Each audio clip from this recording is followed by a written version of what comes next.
Gufic bioscience limited के बारे में बात करेंगे, जो एक फार्मास्यूटिकल कंपनी है और जिसके पैरामीटर देख लेते हैं दोस्तों। दोस्तों, मार्केट कैप है 1947 crore.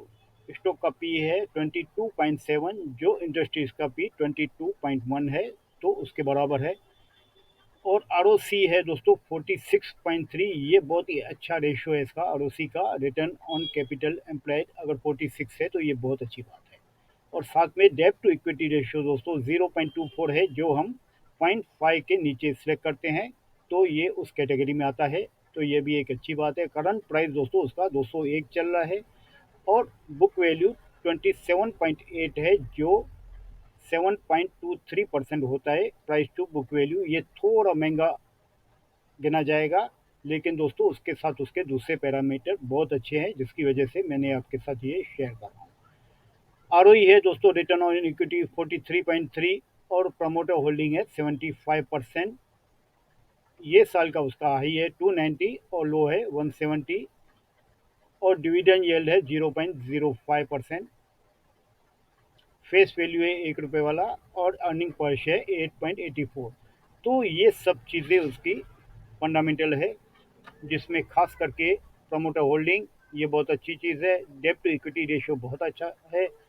Return on capital employees बहुत अच्छा है। आर बहुत अच्छा है। तो इसकी वजह से हमने ये शेयर सेलेक्ट किया है। साथ में कुछ दूसरी चीज़ें भी देख लेते हैं दोस्तों।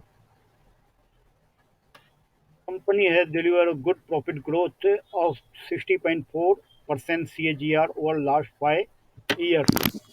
तो ये भी एक बहुत अच्छी बात है। CAGR 60.4% है लास्ट 5 ईयर्स का compounding average growth rate, CAGR।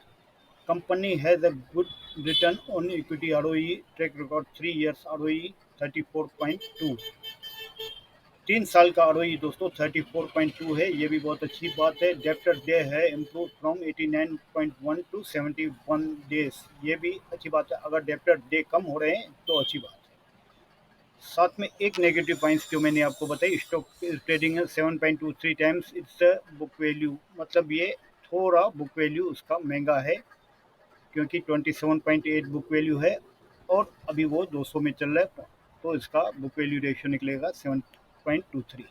तो ये थोड़ा एक माइनस है। कंपनी माइट बी कैपिटलाइज्ड है इंटरेस्ट कॉस्ट तो इतना।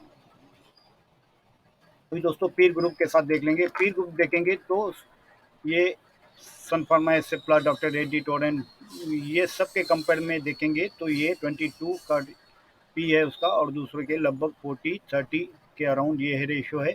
तो ये पीर ग्रुप के कंपेयर में भी हमें वैल्यू बाइंग दिखाई दे रहा है। अभी दोस्तों इसके प्रॉफिट एंड लॉस देख लेते हैं। प्रॉफिट एंड लॉस देखेंगे तो दोस्तों सेल्स, ये देखिए एवरी ईयर उसका कंसिस्टेंसी ग्रोथ हो रहा है। ये बहुत अच्छी चीज़ है।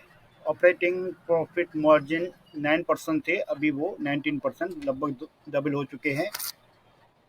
इंटरेस्ट 2 साल पहले जास्ती थे, अभी 2 साल से कम हो रहे हैं। ये भी अच्छी बात है।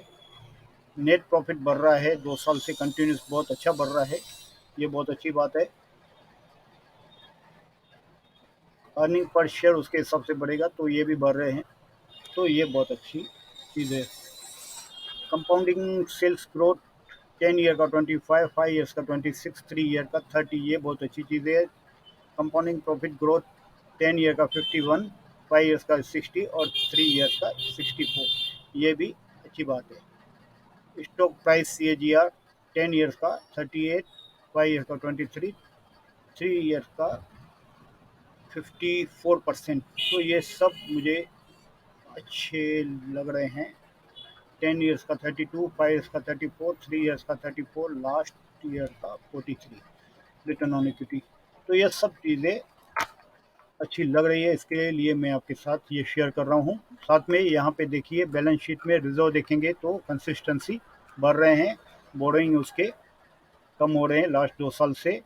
और साथ में लाइबिलिटीज़ भी, बोरोइंग और लाइबिलिटीज़ दोनों मिला के रिजर्व के कंपेयर में कम है। तो ये अच्छी बात है। अगर बोरोइंग और लाइबिलिटीज़ कम है और रिजर्व जास्ती है तो उसे हम अच्छा स्टॉक मानेंगे। साथ में दोस्तों रेशियो देख लेते हैं। एक्सेप्टेड डे जैसे वहाँ पे मेंशन किया हुआ था, ये कम हो रहा है तो अच्छी बात है।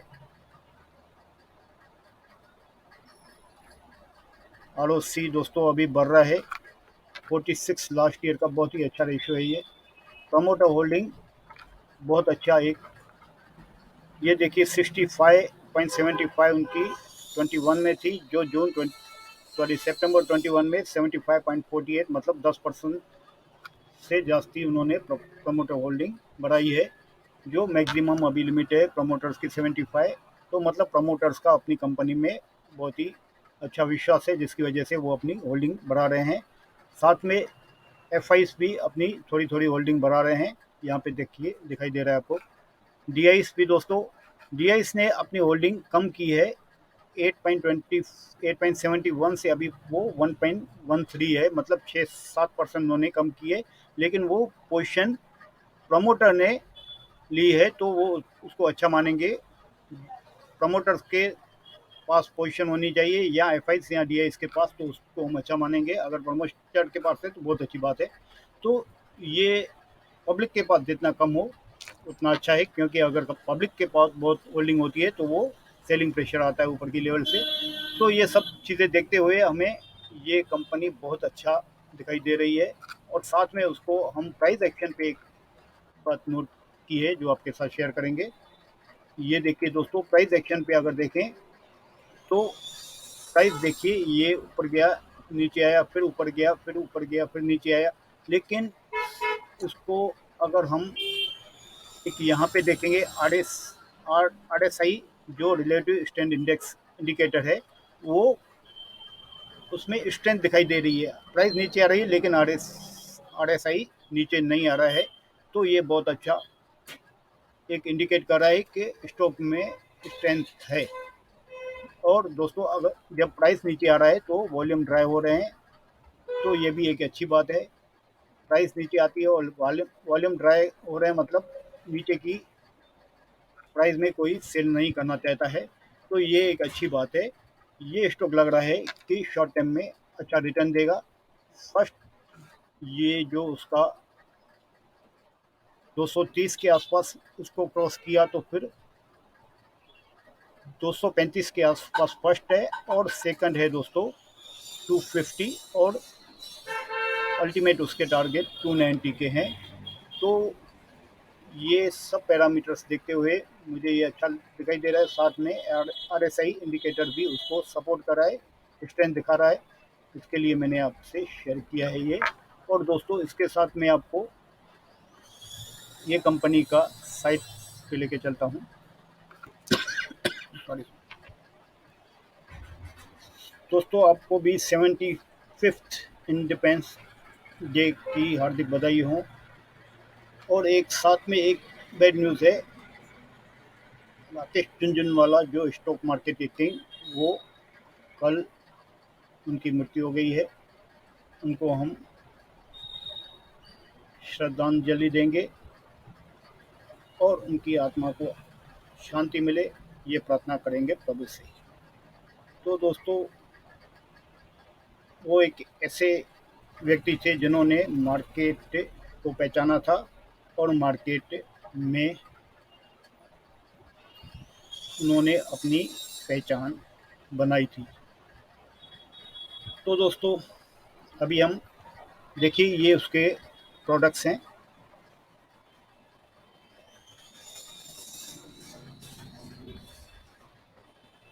ये उसकी साइड है और ये इसके प्रोडक्ट्स हैं जो आप उनकी साइट पे जाके देख सकते हैं। तो प्रोडक्ट्स भी अच्छे हैं, फार्मास्यूटिकल कंपनी है, फार्मास्यूटिकल। और दोस्तों साथ में उसके जो रेशोस हैं वो अच्छे दिखाई दे रहे हैं, प्राइस वैल्यू बाइंग दिखाई दे रहा है, जिसकी वजह से मैंने आपके साथ ये शेयर किया है। इसके साथ दोस्तों मेरा एक डिस्क्लेमर है कि दोस्तों ये मैं जस्ट अपनी मेरी एनालिसिस है। आप ट्रेड लेने से पहले आप अपनी एनालिसिस करना, अगर आपको सही लगे तो उसमें पोजीशन लेना, नहीं तो नहीं लेना। और साथ में दोस्तों जो ये मैं आपको पैरामीटर्स दिखाने की कोशिश कर रहा हूँ वो बहुत ही वैल्यूएबल पैरामीटर्स है। मकसद एक ही है कि हम जो भी स्टॉक लें तो सब पैरामीटर्स चेक करके बाद में लें, जिसमें ये पैरामीटर्स बहुत वैल्यूएबल हैं। तो ये था दोस्तों ब्यूक्विक बायोसाइंस लिमिटेड के बारे में। आशा है कि आपको पसंद आया होगा। अगर पसंद आया हो तो चैनल्स को सब्सक्राइब कीजिए, शेयर कीजिए अपने दोस्तों के साथ और लाइक कीजिए। इसके साथ दोस्तों आजकल मैं आपको स्मॉल कैप और मिड कैप के बारे में बहुत बता रहा हूँ और वो स्टॉक्स मैं आपके साथ शेयर कर रहा हूँ, क्योंकि दोस्तों अभी मार्केट ऊपर है, मार्केट का सेंटीमेंट ऊपर है और भी ऊपर जा सकता है ऐसा लग रहा है, जिसकी वजह से स्टॉक्स में एक अच्छा रनअप आ सकता है, जिसमें स्मॉल कैप और मिड कैप जिसमें पोटेंशियल अच्छा है उसको हम अगर चूज़ करेंगे तो हमें शॉर्ट टाइम में भी अच्छा रिटर्न देगा। और जो भी ये स्टॉक्स हैं जो मैं आपके साथ शेयर करता हूँ वो लॉन्ग टाइम में भी रखने जैसे हैं, ये मुझे ऐसा लग रहा है। तो दोस्तों ये मेरी एनालिसिस है, आप अपनी एनालिसिस अपने हिसाब से करना। हैव अ नाइस डे दोस्तों।